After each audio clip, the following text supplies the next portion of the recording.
Hi అండి, అందరికీ నమస్తే. Welcome back to my channel జెస్కా కల్లింపూడి. ఏం స్వీట్ చేస్తున్నానని చూస్తున్నారా? కలాకండ చేస్తున్నానండి ఈరోజు. ఎంతో ఈజీగా సింపుల్గా ఎలా చేయాలో చూపిస్తానండి. ఒక 2 లీటర్లు పాలు తీసుకున్నాను, దల్సర్ కళాయి తీసుకున్నాను.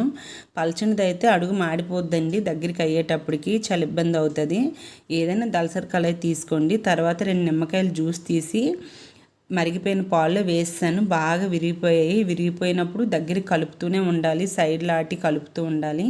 పంచదార కూడా నేను మీ స్వీట్కి తగ్గట్టు అడ్జస్ట్ చేసుకొని వేసుకొని, నేను ఒక చిన్న గ్లాస్తో తీసుకున్నాను పంచదార. ఒక్కసారి వేసేకండి, కలుపుతూ కొంచెం కొంచెం వేసుకోండి. వేసుకున్న తర్వాత నేను జీడిపప్పు పేస్ట్ కూడా చేసి వేసుకున్నానండి. తర్వాత యాలకుల పొడి వేసాను. తర్వాత ఒక స్పూన్ నెయ్యి కూడా వేసానండి. దగ్గరికి అవుతున్న కొలది కలుపుతూనే ఉండాలి. మన ఛానల్ కనుక ఎవరైనా ఫస్ట్ టైం చూసినట్లయితే లైక్ చేయండి, షేర్ చేయండి, సబ్స్క్రైబ్ చేయండి. స్వీట్ షాపుల్లోనైతే కలాకండ తీసుకోవాలంటే చాలా కాస్ట్ ఎక్కువే. మనం ఇంట్లో ఇలాగ చాలా ఈజీగా పిల్లలకి టేస్టీగా చేసి పెడితే చాలా ఇష్టంగా తింటారు. కాకపోతే టైం టేకింగ్ ప్రాసెస్ ఎక్కువేనండి, ఓపిక ఉండాలి. ఎక్కువ క్వాంటిటీలో చేయాలంటే మనకి టైం పట్టేస్తుంది. తక్కువ క్వాంటిటీలో చేస్తే అలా ఒక్కసారే కాకుండా అప్పుడప్పుడు అలా చేసి పెడుతూ ఉంటే బాగుంటుంది. హెల్దీ ఫుడ్డే కదా, పాలతో కదా కలాకండ, చాలా హెల్దీ కూడా.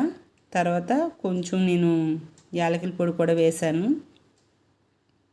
ఒకసారి మీ పిల్లలకు కూడా ఇలా ఒకసారి ఇంట్లో ట్రై చేసి పెట్టండి. చాలామందికి తెలిసే ఉంటుంది, ఎవరికైనా తెలియని వాళ్ళకి యూజ్ అవుతుందని చెప్పేసి వీడియో చేశానండి.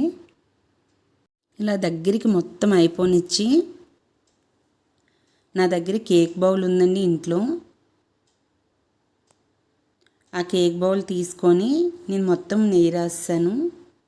కలాకండ దించేసేటప్పుడు కొంచెం నెయ్యి వేసుకోండి, ఒక స్పూను.